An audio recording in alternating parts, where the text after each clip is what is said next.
নমস্কার, আমি বন্দনা। আমার কিচেনে আপনাদের সবাইকে স্বাগত জানাই। আবারও এসে হাজির হয়েছি গাটি কচুর একটি রেসিপি নিয়ে। আজ আমি তৈরি করব গাটি কচু দিয়ে ইলিশ মাছের ঝোল। এর জন্য আমি এখানে ছোট সাইজের 5 পিস ইলিশ মাছ নিয়েছি।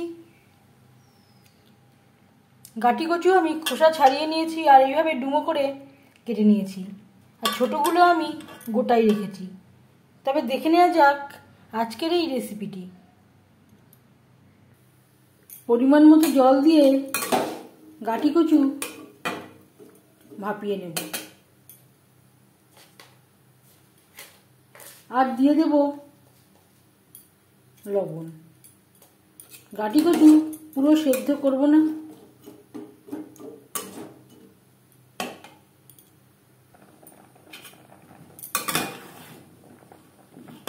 চার 5 মিনিট বেশ ভালো করে ফুটিয়ে নেওয়ার পর গ্যাসের ফ্লেমটা অফ করে দেব। 5 মিনিট ঢেকে স্ট্যান্ডিং টাইমে রেখে দেব। মাছ আমি 2 টুকরো করে কেটে নিয়েছি। এখানে আমার মোট 10 পিস মাছ হয়েছে। এবার আমি ম্যারিনেট করব। হলুদের গুঁড়ো, আর লাগছে স্বাদ মতো লবণ।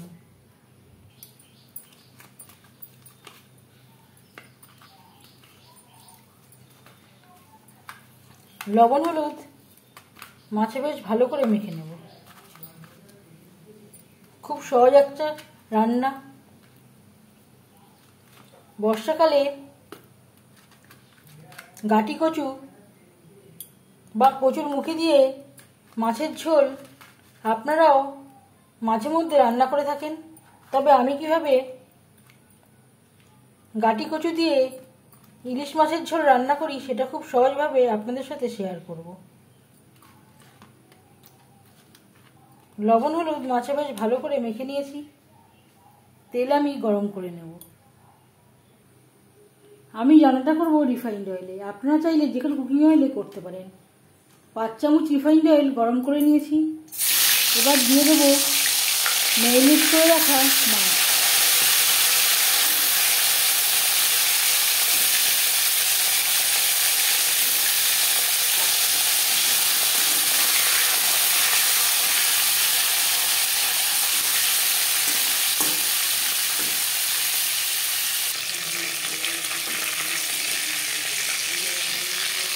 একটা সাইড ভাজা হয়ে গেলে অপর সাইডটা উল্টে দেবো।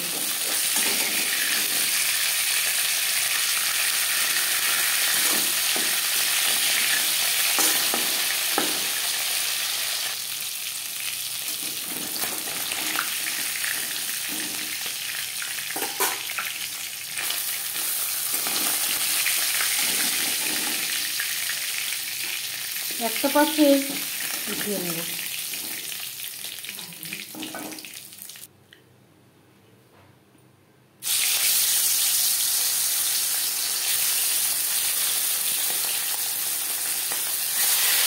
পরের মাছ একইভাবে ভেজে নেব।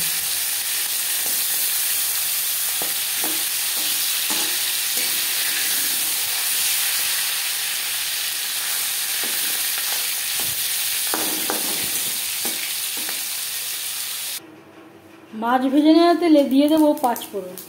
আমি রান্নাটা কম তেলে করছি, আপনারা চাইলে এর থেকে বেশি তেলেও করতে পারেন। আর দিয়ে দেব রসুন। রসুন আমি থেতো করে নিয়েছি।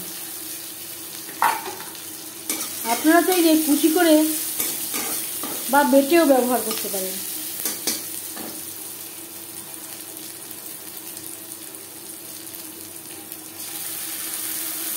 আর লাগছে আদা বাটা, কাঁচা লঙ্কা বাটা। আর দিয়ে দেব সামান্য পরিমাণে মশলা ধোয়া জল,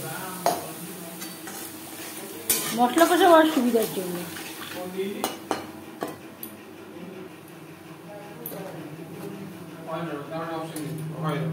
আর লাগছে হলুদের গুঁড়ো, স্বাদ মতো লবণ। আমি আর শুকনো লঙ্কার ব্যবহার করলাম না, আপনারা চাইলে শুকনো লঙ্কার ব্যবহারও করতে পারেন।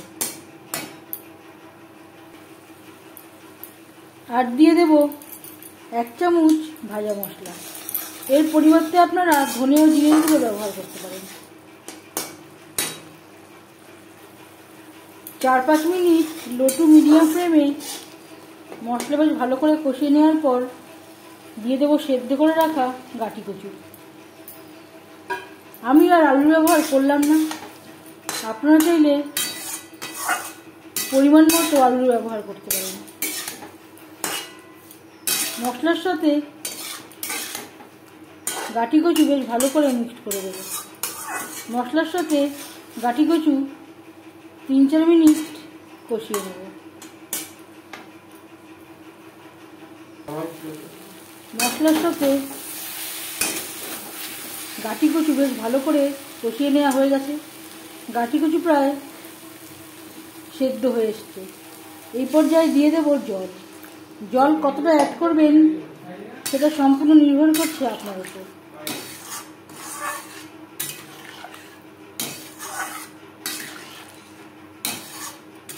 এই তরকারি ঠান্ডা হলে অনেকটাই ঘন হয়ে যাবে। এখানে আমি আর একটু জল অ্যাড করব। গ্রেভির সাথে 3-4 মিনিট রান্না করব।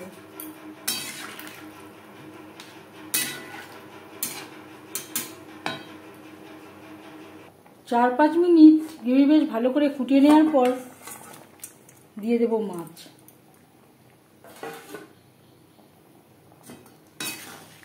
গ্রেভির সাথে মাছ বেশ ভালো করে মিক্সড করে দেব। গ্রেভির সাথে মাছ আরও 3-4 মিনিট রান্না করব।